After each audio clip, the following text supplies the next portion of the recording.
सम्पूर्णमा नमस्ते। अहिले हामी कपिलवस्तु जिल्लामा रहेको यो यसद्वारा गाउँपालिका 7 मर्यादपुर अर्थात् खुनुवा बर्डर भनेर चिनिन्छ यस बर्डरलाई।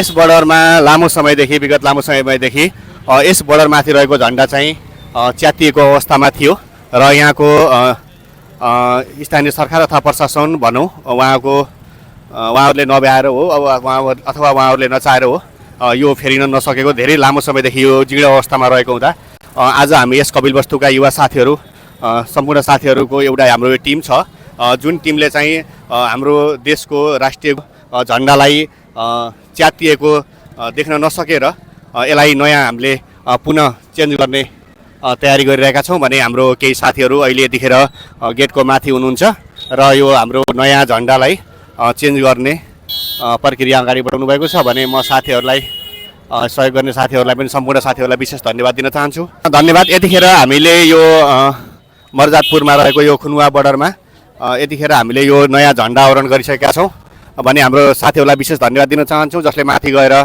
यत्रो धेरै मेहनत गरेर हाम्रो झन्डा पुरानो फाटेको जीर्ण झन्डालाई हाम्रो राष्ट्रिय झन्डालाई चेन्ज गर्न महत्त्वपूर्ण सहयोग गर्नुभयो र म विशेष धन्यवाद पनि दिन चाहन्छु। हाम्रो प्रहरीबाट सरहरू हुनुहुन्छ, सरहरूले पनि हामीलाई यहाँ आइसकेपछि धेरै महत्त्वपूर्ण सहयोग गर्नुभयो।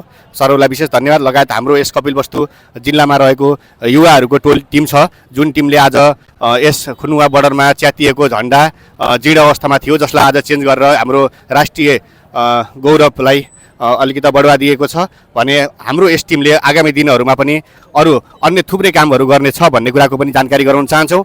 र यदि तपाईँहरूको गाउँठाउँमा अन्यको समस्याहरू देखिएको छ भने हाम्रो यस कपिलवस्तु जिल्लामा रहेको यो टिमलाई सम्पर्क गर्नुहोला। हामी सधैँ अग्रसर भएर हजुरहरूको समस्यामा साथ दिनको लागि हातमा हात जोडेर अगाडि बढ्नेछौँ। यति भन्दै बिदा हुन्छु। हस्त धन्यवाद।